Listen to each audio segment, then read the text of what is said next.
you have not become a patron of the Geocache Talk Network, what are you waiting for? Patron levels start as low as a Bison Tube level at $3 a month. To sign up is easy. Simply go to the Geocache Talk website and click on the Become a Patron button, or go to patreon.com/Geocache Talk. Patrons now get the famous Blackout Coin, invites to special events, and other really great items throughout the year. Become a patron today. Have you subscribed to FTF Magazine yet? FTF Magazine is the #1 geocaching magazine available. It is a quarterly magazine that you can be part of. Submit your geocaching milestones and adventures to be published. FTF Magazine is also interactive with puzzles to solve and the hunt to find Spartacus. If you can solve the puzzle or find Spartacus, then you will be entered in to win a special pack tag. Every new subscription, you will receive a special swag pack. Subscribing is easy. Just visit FTF's website, geo.com. Don't miss out and subscribe today. Get away from that. I did. All right. Hey, everyone. Time for Puzzle Talk, the Geocaching Puzzle Podcast brought to you by the Geocache Talk Network. And here are your hosts, Charles Watkins and Tom Brotherman. Good evening, gentlemen. Good evening. We forgot to do something. We forgot our opening? We forgot our opening. We let that Derek dude come in and produce, and he forgets to do our... That's okay. Oh, that's what you get if you mess with the producer. You get That's right. That's right. All right. So anyway, let's move on. He's back. Oh wow. Man, that was funny. And we have special guests tonight. We've got Kim and Josh. There they are. They are Jokerus. How did the name Jokerus come about, by the way?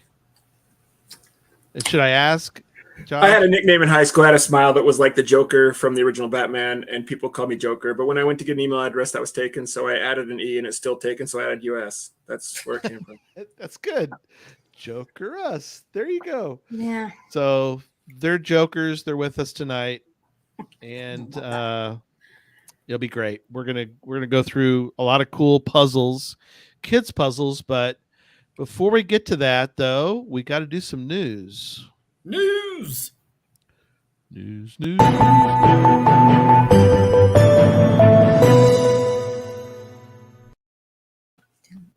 Charles, you got the first one. All right. So today is Think of Volunteer Day. Yay. Right? And we wanted to take a moment to geocaching volunteers that work countless hours behind the scenes to make this game that we play enjoyable for everyone. But we wanted to point out that we don't just have volunteer reviewers. Yes, they are volunteers, but there's more than just those people behind the scenes that make everything run smoothly, right? And so if you go to the geocaching website and look at the volunteers that we have reviewers, we have geo-awares. Those are the Earth Cache reviewers. Yep. We have moderators that moderate in the geocaching forums. And then we have translators that work on translating the geocaching website and information into various new languages so that we can spread the word about geocaching around the world, right? So those people all work behind the scenes to make things work super smooth for geocachers around the world. And we wanted to take a moment to thank all of them. We thank them every day, but especially today on Thank a Volunteer Day. We couldn't do what we do in this activity hobby game without them. And so that being said, thank you to all of our volunteers who helped make this a reality for us to play the game. Awesome. That was very well said, Charles. You are actually absolutely correct. We always think reviewer, but there's so many others that are part of it. So I have a quick note because we have a lot to do tonight, so I don't want to belabor news tonight, but I do have a item that came to us today. It's a note for Worldwide Cache Fest, if you're coming to Cache Fest and you'd like to rent a boat or a bike during that week, I think it's for the weekend actually. There is a code you can use, and it's on the screen now, and it is Cache 22.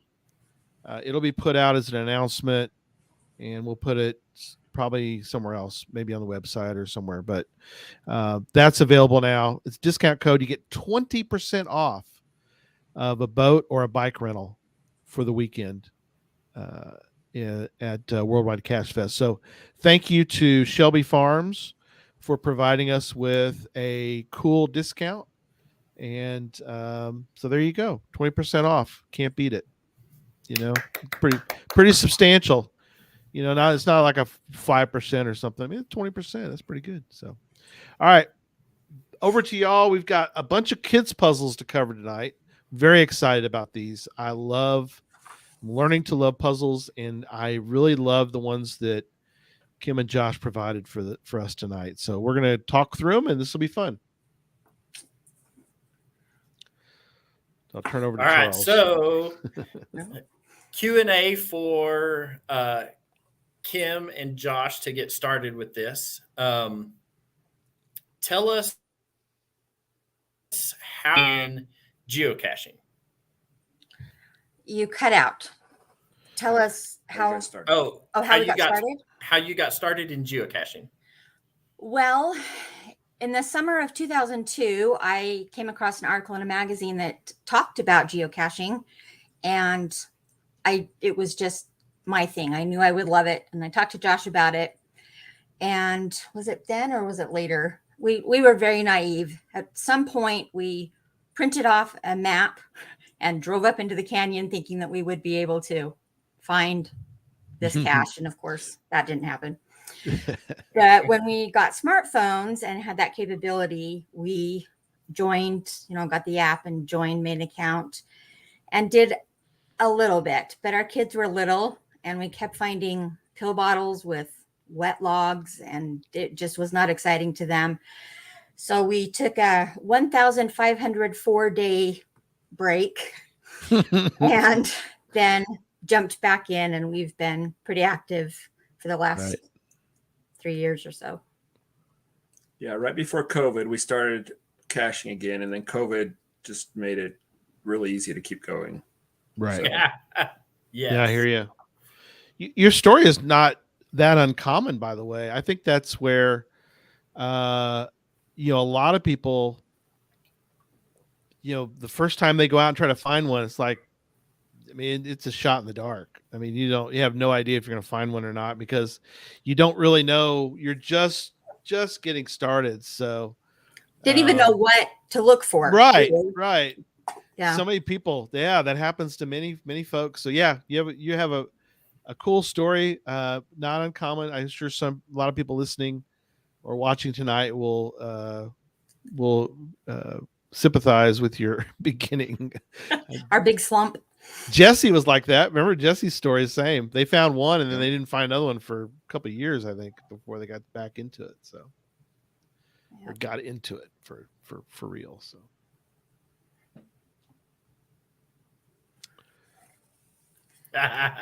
sorry, I don't know what else you want. No, that's good. Perfect. I will say, our kids didn't have a great experience when we got them started because we didn't know what we were doing as much, and a big motivation for Kim is making caches that kids will love and that they get the right experience when they're getting started. So I think that's motivated her a lot in the way she builds her caches, not just the puzzle caches for kids, but even just she does a lot of cool containers with a lot of swag in them that will get kids excited about geocaching. Oh, cool. Very cool.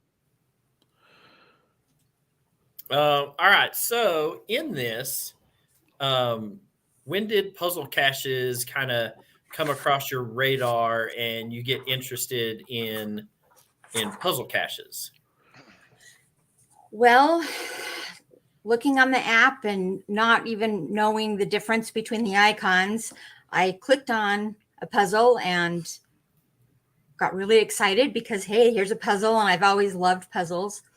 I used to teach elementary school and used a lot of puzzles in my classroom. and just was excited and started looking at all the little blue question marks to see how many puzzles I could find and solve. So yeah, they quickly became a favorite type of cache. And puzzle caches your is really the limit on some of those and how that all plays out. But what are some of the things that you like about puzzle caches? I like them when they are fairly simple. I'm not deep ciphers and multi-layered puzzles and things like that take forever. Josh has worked on a few of those. There's a puzzle here in Utah that hasn't been solved in 9 years or so. Oh, wow. And Dang. he's worked on that one. I wasn't a successful, but I spent a long time on it. But I love the math ones, word one, jigsaw. I like a lot of them as long as they're not too hard and above my head. But I have learned a lot by watching Puzzle Talk. That's been a great experience. Cool. I came into the room one night and she's sitting in bed solving puzzles. And I'm like, where's that one? She's like, Australia. I'm like, we've never gone to Australia. She's like, but it's fun to solve them. Hey, that's Tom right there. Right, Tom? That's you, man. Guilty. I solved your jigsaw puzzle just because I got on a jigsaw puzzle kick. Oh. I would just go search jigsaw puzzles all across the world and. Oh yeah. Yeah, you never know. He says we'll never make it to Australia, but you never know. We might. Well, you have the joy of solving it too. Yes, exactly. When the aliens abduct me, I'll say, hey, can we make a minor deviation and go to Australia first before we go to wherever? Because I got a bunch of caches that I want to actually sign the log on. Yeah, the very first puzzle cache that I solved in Hawaii, and I was like, it's Hawaii. But I had a friend reach out to me and was like, hey, can you help me with this? And I was like, sure. So, got it solved. And sure enough, that's the first cache that I ever found in Hawaii. So there you go. It can happen, So yes, I'm hopeful. Keep doing it. And, it will, that will happen.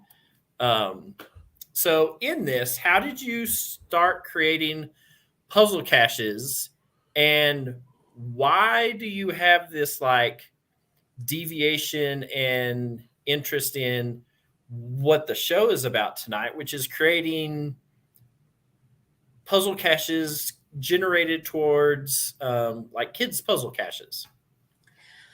Well, when I started doing puzzles, I kept thinking of variations that I could do if I were to write a puzzle.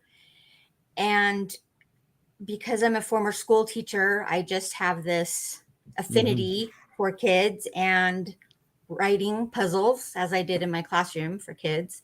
Right. And I came across one day a tutorial puzzle.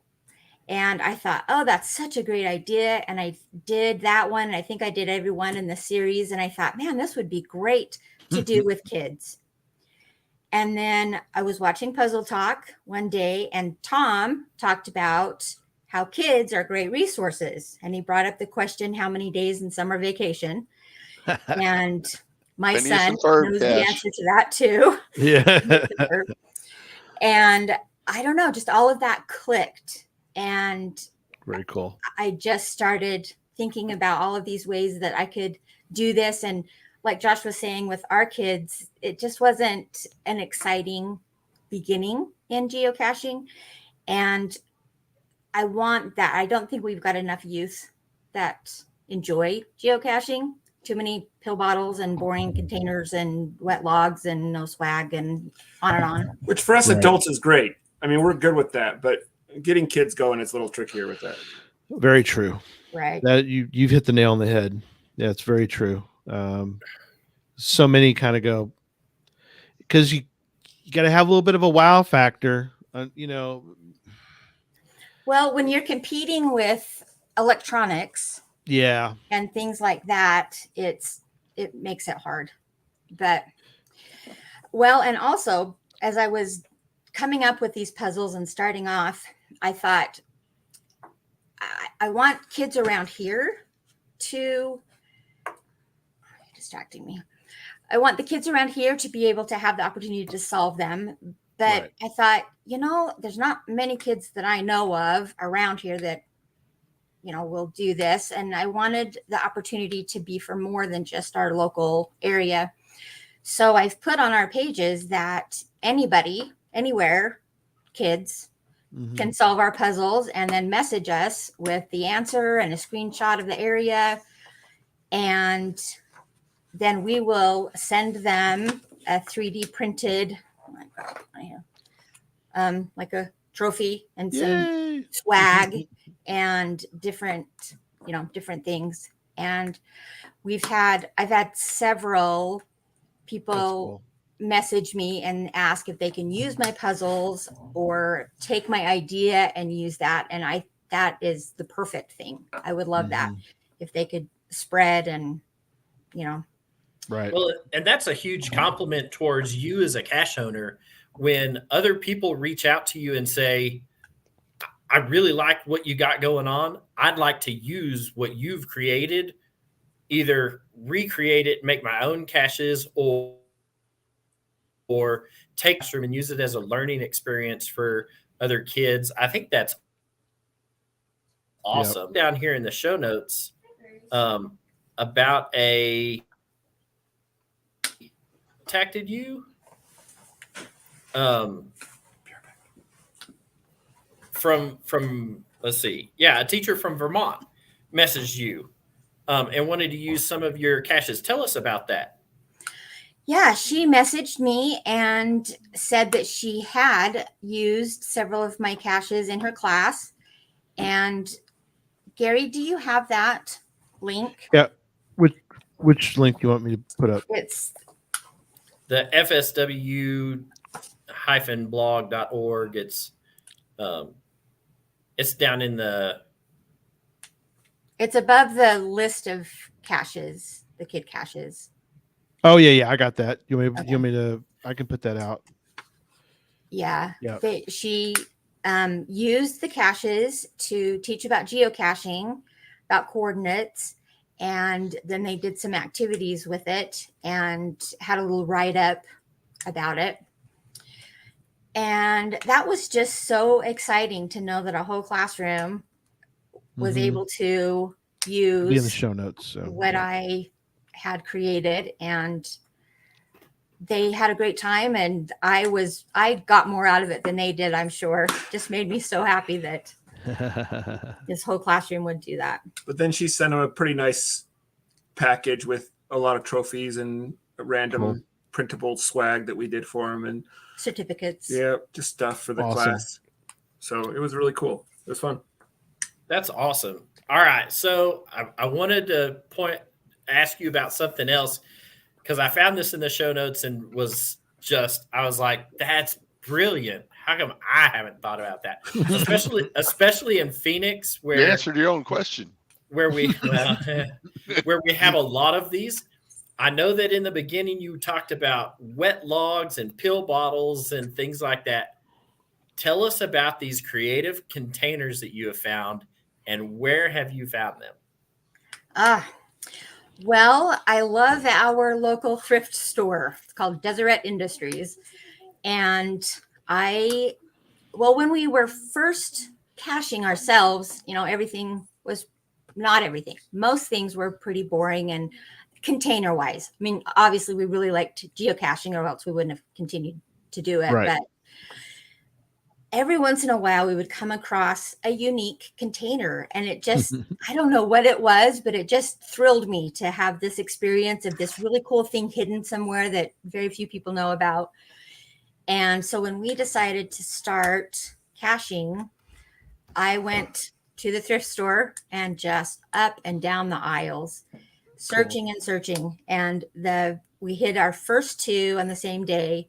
And the first one was an old camping lantern and had glass bulb and everything, very naive. It did break, but it lasted about a year before it broke. Well, that's not bad. And then the other one was a plastic waterproof camera case. So it was clear and you could put the things in it. And hiding those and getting positive responses for those just really picked up my creative juices. And now I can't walk into a thrift store without seeing something in the first 30 seconds that could be a container. Right. So we've got a garage full of containers. But that's cool, though. I mean, that's something that we all probably remember. I mean, I found a very simple cache one time. Just the repurposing of all of this. You know, you repurpose something and can turn it into, and then it reminds you of the video from a couple of years ago from what am I thinking of? The geocaching videos, the GIF event, where that's not trash, that's a geocache, right? and so it's very fitting. And I read that and I was like, I'm gonna have to swing by, the secondhand store and the thrift store and see what they got. Yeah. So right. One of the first series we did was a bunch of toys that I found and hit along a stretch of I-15, and I called it the Kid Stretch Cache series. So, you stop and the kids can get out and stretch. Right. And they're all toys and things like that you just find little fun places in them to hide good swag. You have to have good swag. And that was the beginning of kind of the kid themed caches that we have. That's awesome. Cool. All right, so getting into some of your I was going to say, if I could just figure out how to get this out of this would get repurposed into a bison tube. There you go. A very large bison tube. That's awesome. We also 3D print some cool containers too. I've learned to modify almost anything on the internet that somebody's already created and turn it into a geocache. Nice. That was one of the first things I learned to do was modify, a dog, a nice dog statue, and turn it into a geocache just because it's fun to.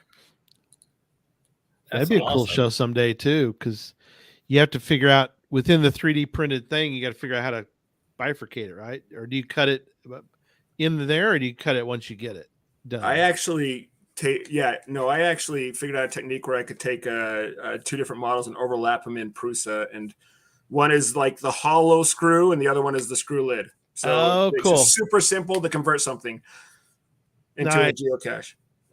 Nice. Yep. That's awesome. That's clever. Yep. That's very, very well done. Excellent, Josh. All right. So now we're going to focus in on some of your caches. I like that each cache page that you have explains how to solve the puzzle and what you need for that. So there's no like I gotcha in these cache pages.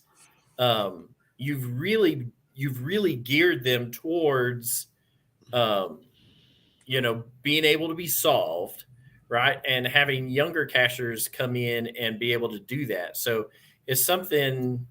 I see that you said that one of your goals in this series was for parents or grandparents or older siblings to be able to spend time with their kids off of their electronics, right, and solve some of these puzzles. And so really like that you've done that. So we're gonna come in and jump into some of these caches in these cache pages and show a couple of them for our viewing audience and whatnot. And we'll just kind of have you, give us a little backstory and how you kind of came about some of these. And the first one that I want to go over, and we were talking about this before we got on, was and I've got the cache page that I'll share here with it was the tap code kid puzzle number 10. I'll throw it in the chat room so they can play along. Yeah. Play along at home. Here's the So- cache if you want to play along at home. Yep. And for our audio listeners who will listen to this later, it's GC984GT. Okay, well, this one came about while I was watching Puzzle Talk, and I can't remember much about the show other than this was talked about, and things like this just hit me, and I went all in the internet, searched it, read all the things about it, watched YouTube videos of the guy who used it in Vietnam. Spent a long time explaining it all to me. Yes. And just knew that the top part of that page is pictures of the kids in Vermont that solved our puzzles. The So classroom. I highlighted them on some of the pages. Very cool. Very cool. But the whole time I'm researching and learning about this, I'm thinking about the best way to make this a kid cache. So I talk about it. I give some links to learn more about the tap code and explain it. And right there is the code that they need to look at. And then there's a link below that they can listen to me as I tapped out the code. Cool. To find the cache. Right. So your embedded YouTube video that you have to go and watch. Well, that one is explaining. A couple of them are explaining. I guess maybe the link is above. That is just the audio Okay. Gotcha. above that. Right. So this is a perfect example of what Tom and I have asked for from some of our viewing and listening audience in the past, is that if you've learned something on our show and created a puzzle based off of something that you have watched and learned, then if you would share that, we would highlight it in a show. And here we are highlighting, one of your caches that you learned about from Tom. So it wasn't a conversation that I had. It's that guy. So that's really cool that you took that and applied that, and then not only that, but you have simplified it and gave instructional material for learning it, so that other people could come in and solve it. And if you come across some of these that you don't know what they are, this is a perfect cache page to fall back on as a resource to teach you how to decipher puzzles like this. I think you did a bang up job with this and hit it out of the park. Well, thank you.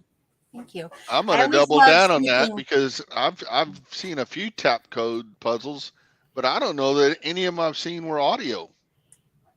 Oh. Really? How would they do that? With just pictures and stuff. Oh. Hmm. Yep. Well, awesome. I also listened to you guys talk on Puzzle Talk about using audio. So that probably played a part in that decision too. I love it. I mean, I love when they have audio or visual type things where it's not just hunting. I mean, hunting a cache page is okay, but it's kind of fun though to have outside references and experiences that are. Well, part and I of it. try to sneak in extra learning. So here's the history lesson in with this one. That's awesome. Absolutely. You never stop learning. And I think it's great that, as a former teacher, that you have continued to educate the masses through geocaching, and I think it's great. Yep. Very cool. I would say it would be a good code to know. Oh, the tap code one? Yeah. Where are we headed next?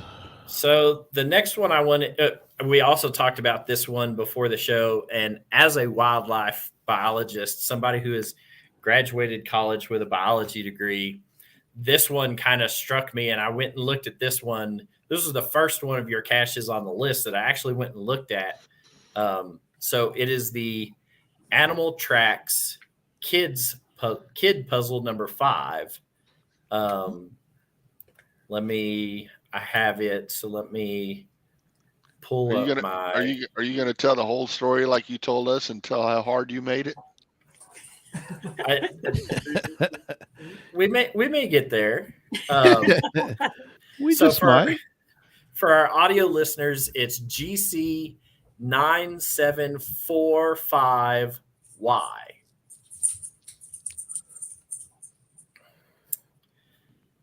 And so when I got to this cache page, it shows this, and I scrolled down and I stopped right about there. And then I started looking at it and I was like, oh, yeah, I know what I is. I is going to be a beaver, and then D is turkey tracks. And so I started going through there as a biologist. So I was like, I know this one and I know this one, and this is a dog and this is some kind of cat and this is a raccoon, and A's a trash panda, right? That's right. That is trash panda. It is. But there were a couple of these that I was like, I have no idea what E or F is, or maybe it was K. Right. But E, F, K ends up in there. But I was like, I have no idea where to even start with some of these. And of course, this before I just scrolled down to the puzzle part of it.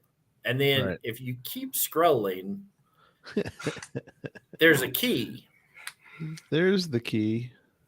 And had I gone down and looked at this, I could have saved myself a little heartache.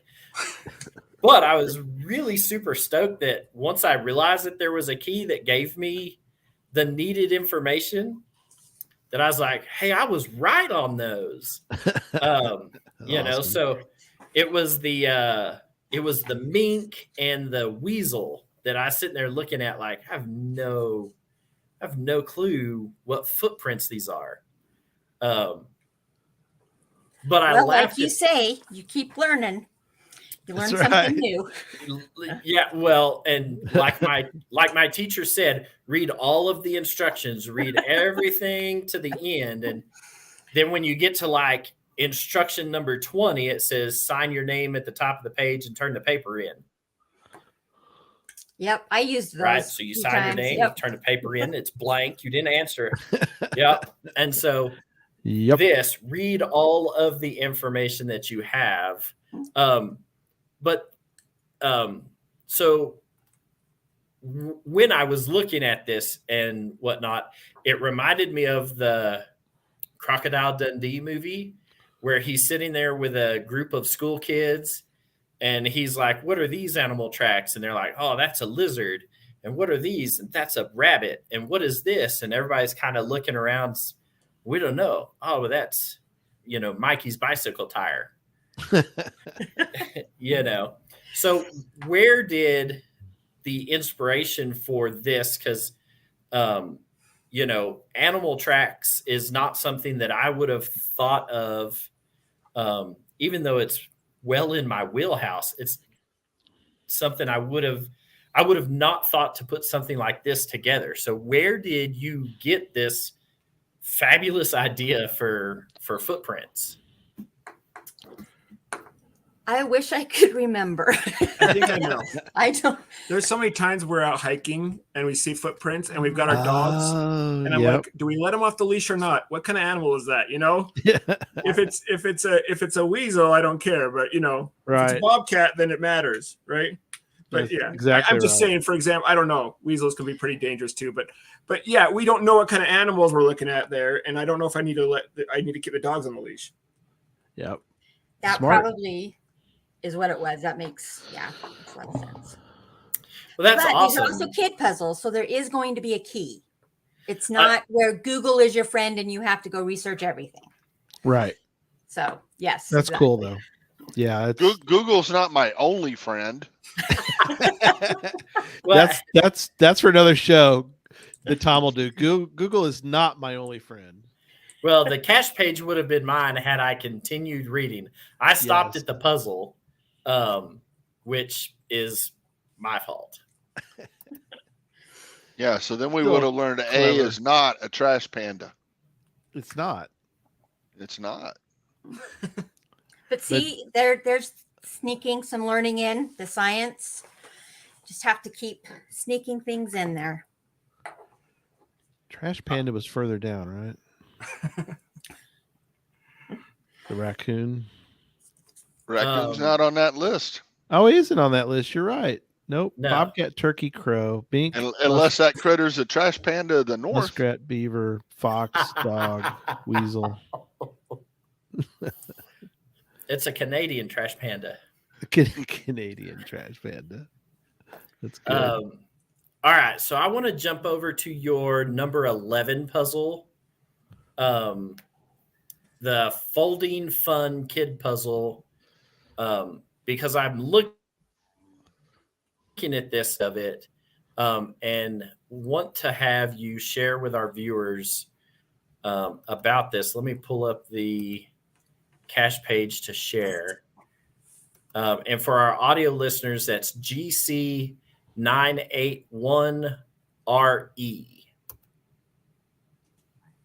I'm adding it to the. I also This put it one came in the chat about room. Go ahead. because I was cleaning out a drawer with paper in it that had some origami paper in it because Josh used to really like to do origami. And Cool. I was still in my creating kid puzzle mode. And I thought, what could I do with folding paper? And so I looked online to see what kind of folding paper puzzles there were. And I saw something similar to this and got really excited and created this. Right. But if you scroll down a little bit more, there is a practice puzzle. Ooh. Or maybe it's above that. It might be above it. Oh, no. There's a link to it, or it's in the gallery. I can't remember. Oh, okay. But so the idea is that they would print out the practice puzzle, and then right there you can see the link that says tutorial video here. Yes. And then I, on the video, explain how to fold that practice puzzle. And so when they're done, they know how to do the puzzle, and then they can print out the north and west and do the folding and figure out the coordinates.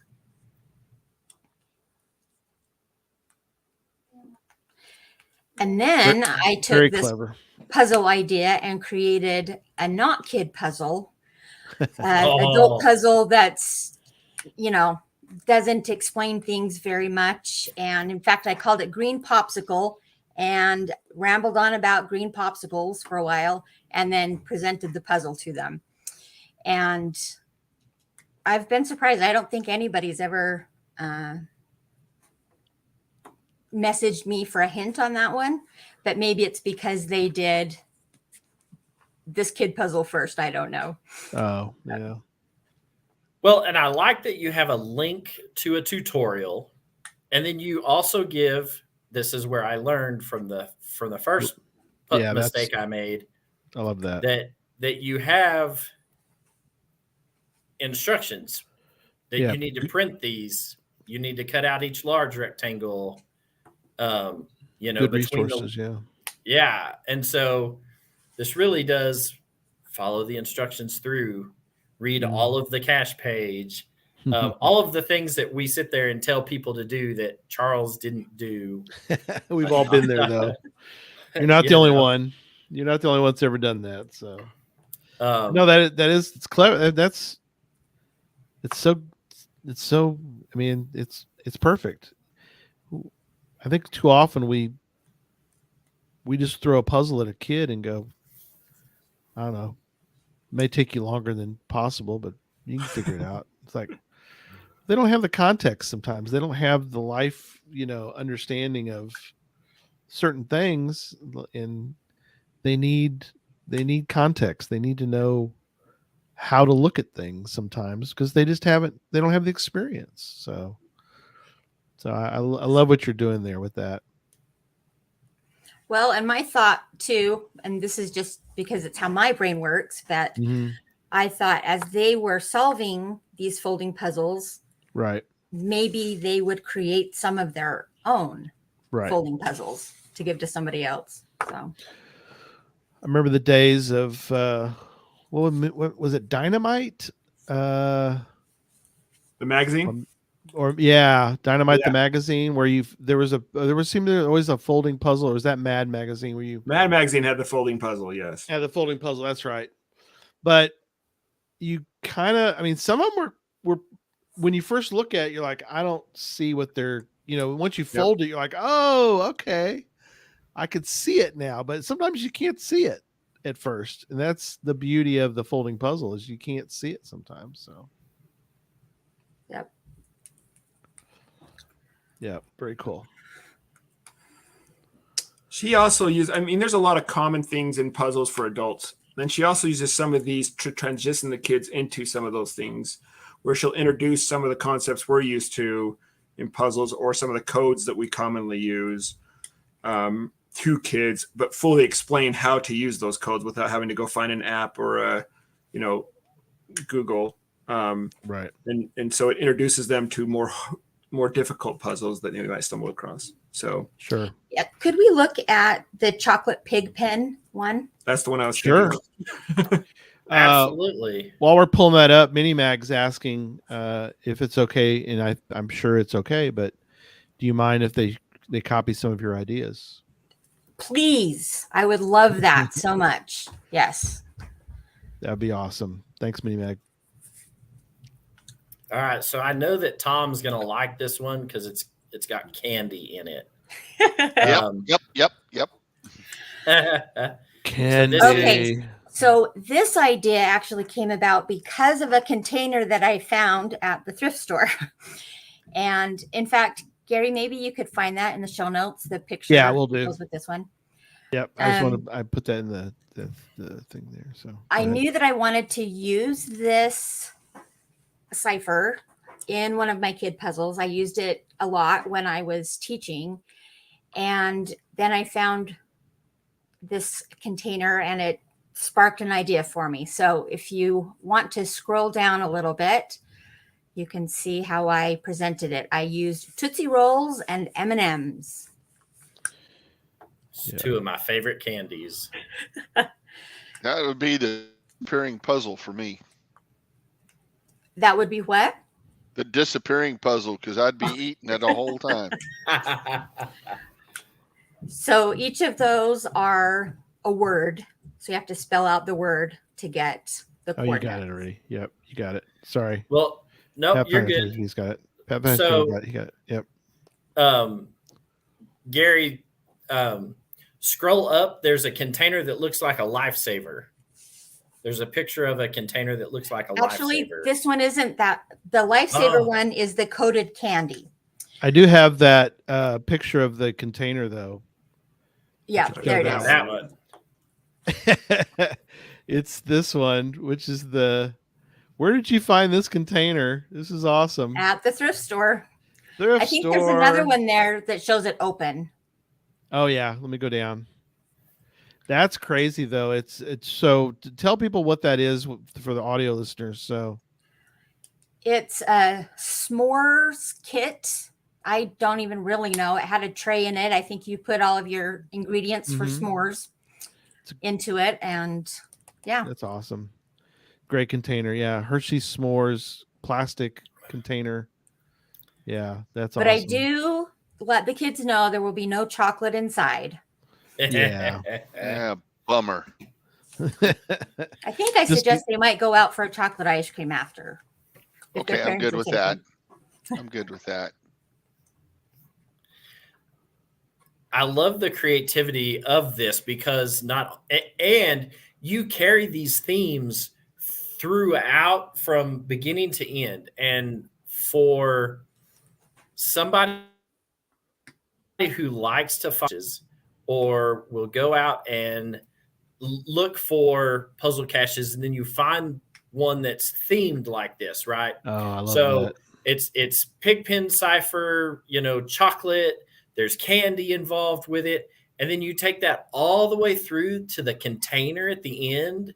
And so you keep that theme going from the work at the house solving the puzzle all the way to finding it in the field.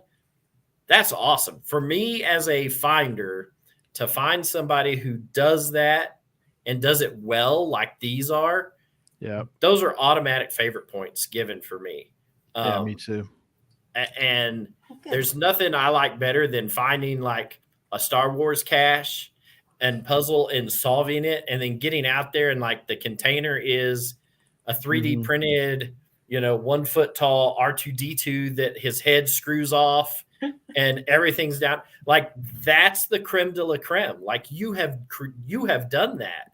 So you have this chocolate candy themed puzzle that, is a pigpen cipher that teaches. Not only do you have the history of the pigpen cipher to teach them, right? But you're incorporating candy with it. So now they're like, oh, hey, candy, right?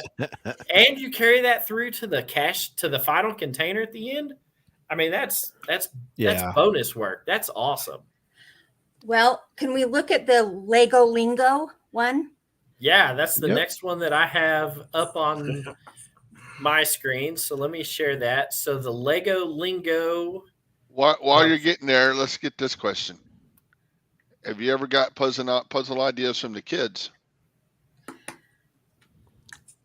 Not that I can think of.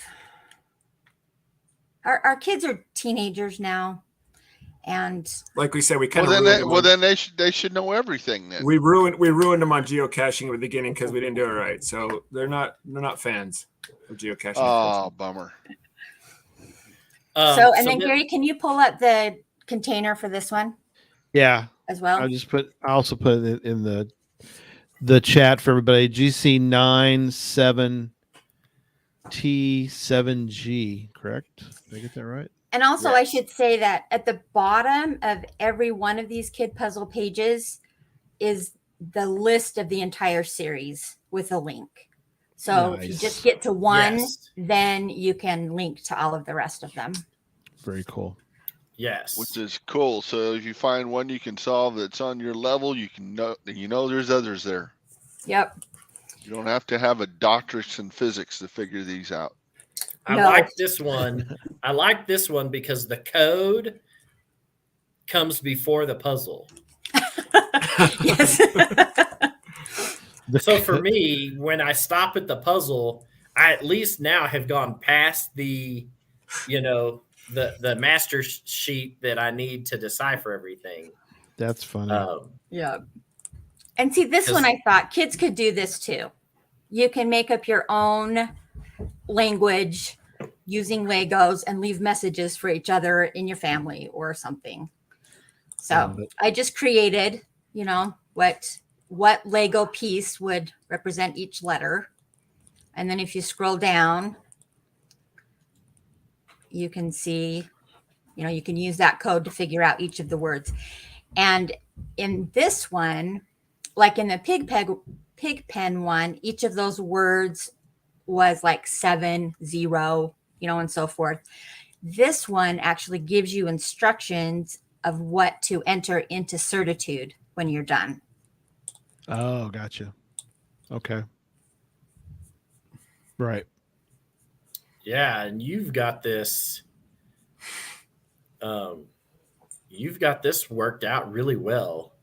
So this is quite a bit of work for some of these words, which is cool.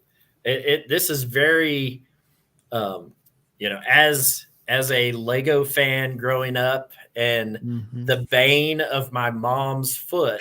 Are those the 1x1s?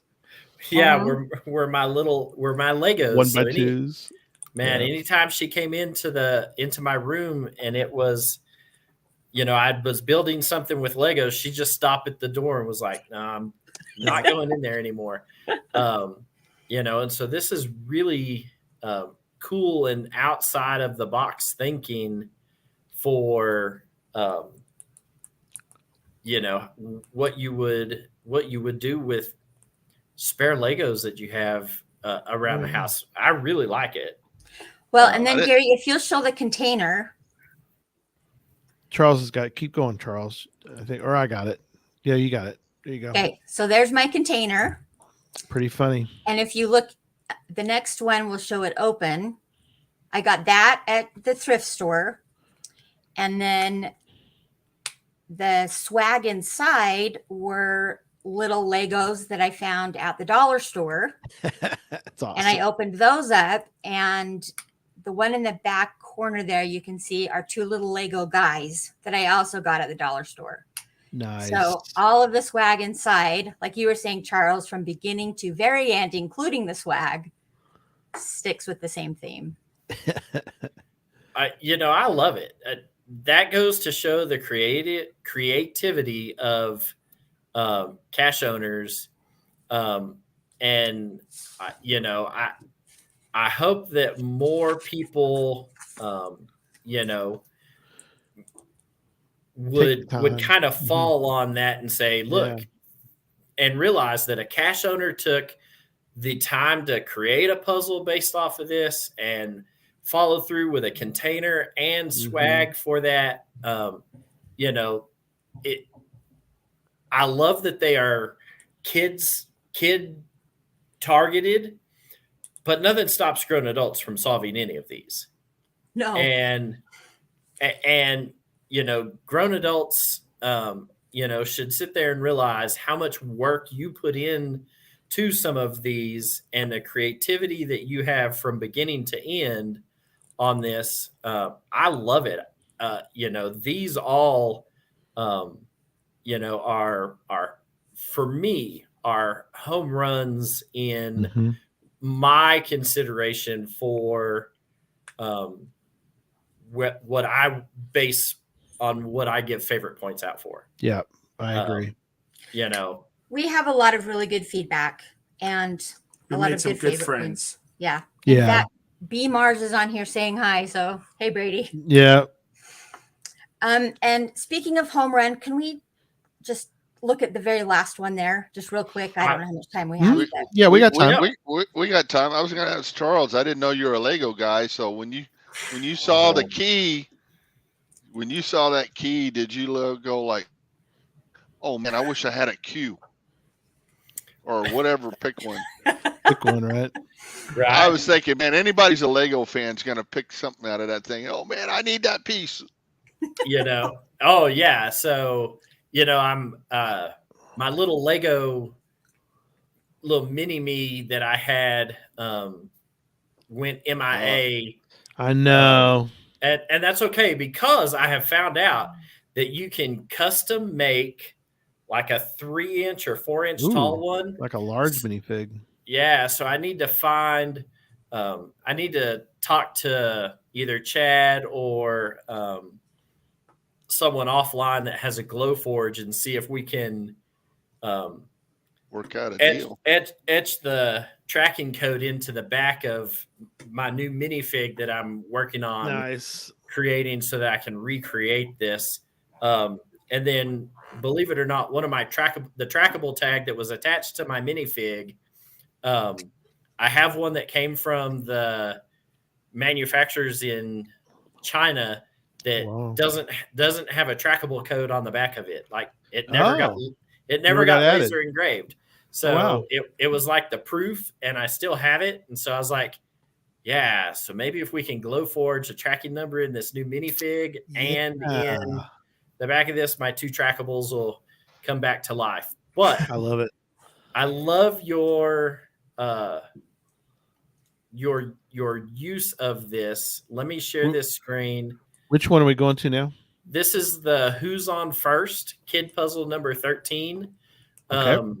I'll add that to the chat room so they can play along at home. Right. So I love the Abbott and Costello back and forth of this from Oh, I love that. Yeah. back in the day. But for our audio listeners, it's GC9A3NJ. Very cool.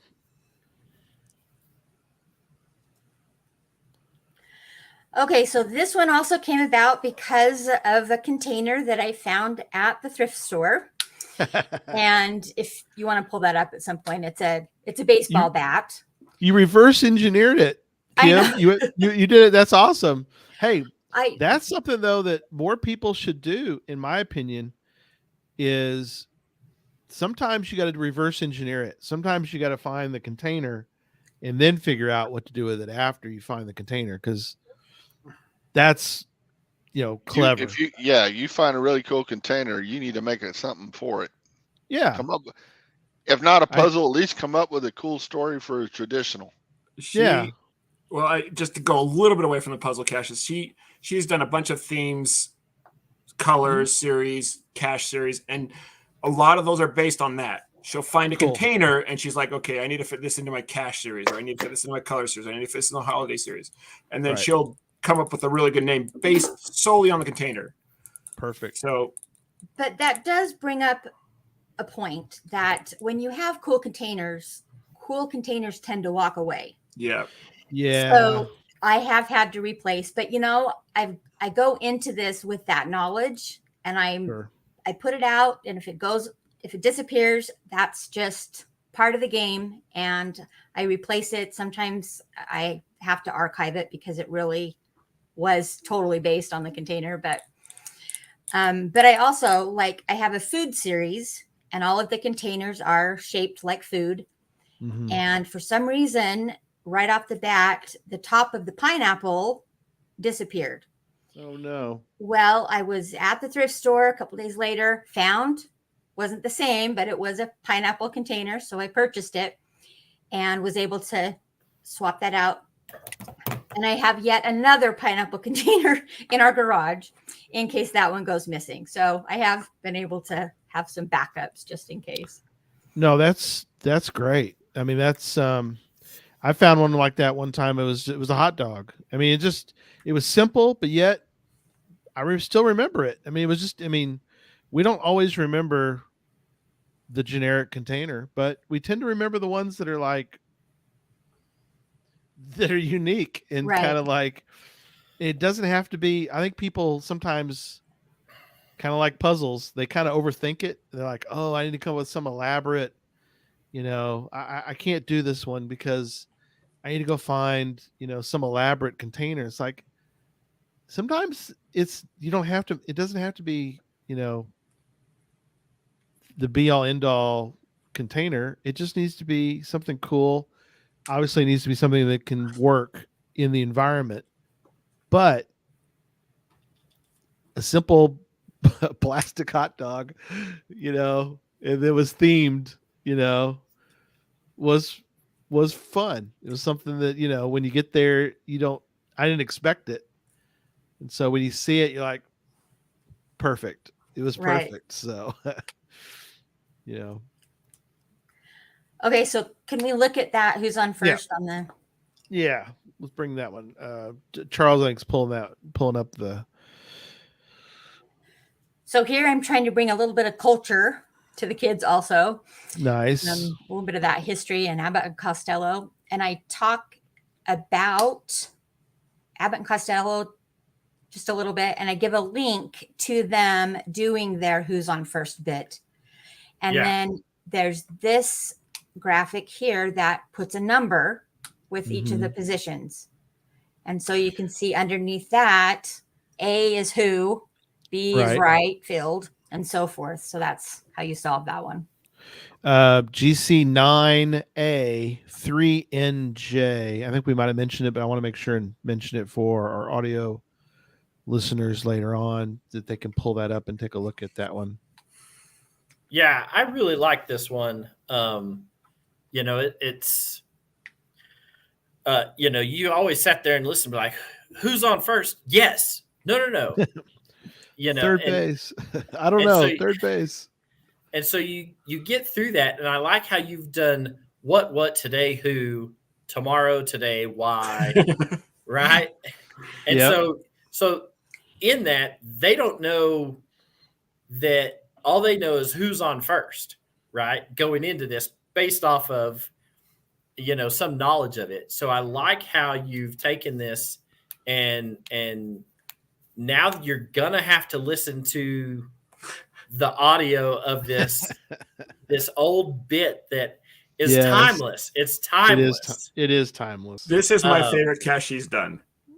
I love this. And I've always loved Abbott and Costello, so this is perfect. So Yeah, it is perfect. Well, there's so many skills. They're getting culture, but they have to listen.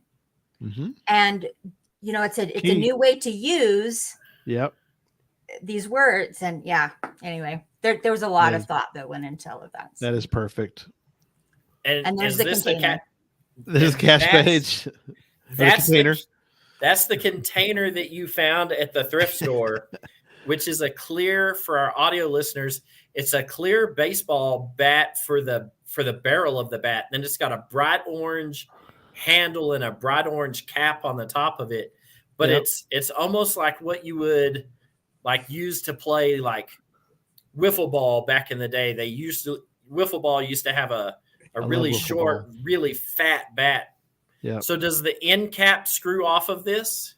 It does. And if you can see, I've got balls inside of it. Yeah. I see that. There's like a golf ball and Very a mini themed basketball and a volleyball.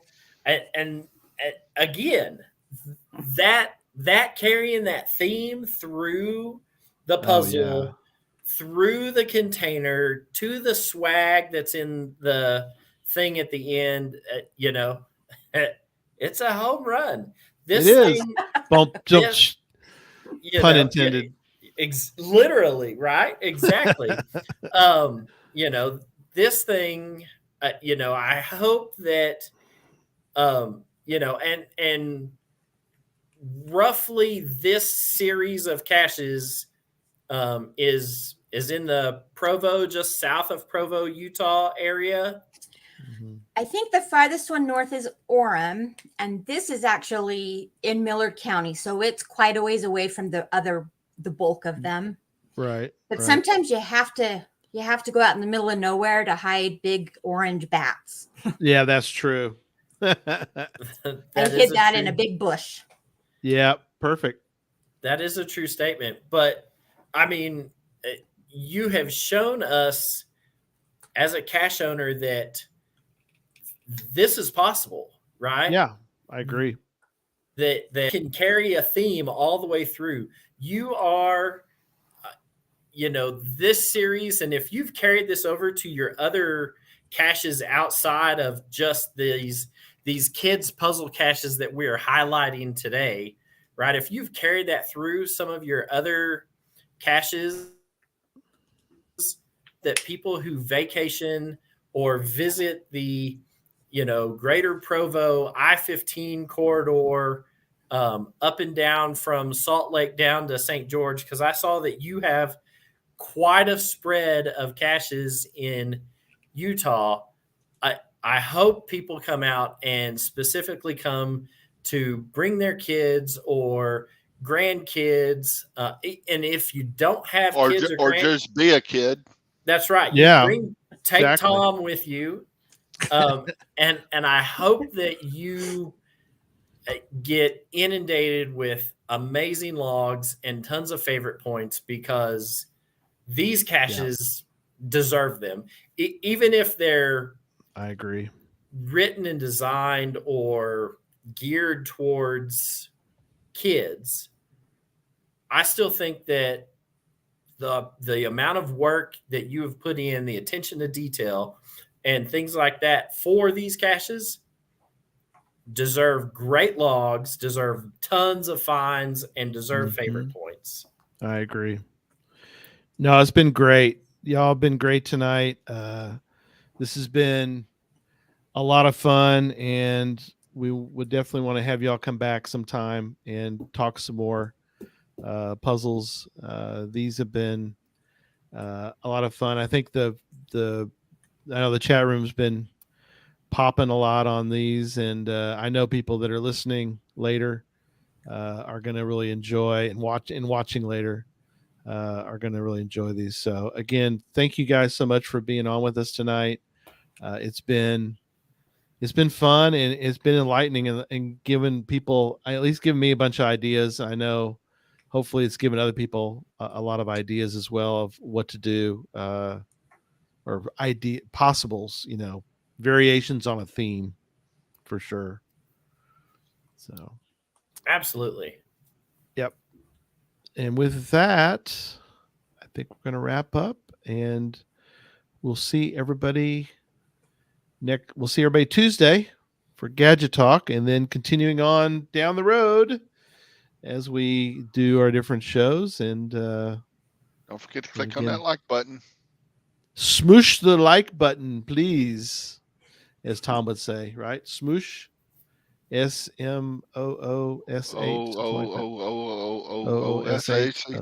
Yep. Again, thank you guys, and we'll see y'all again. And again, thanks everybody for watching tonight. Good night, everybody.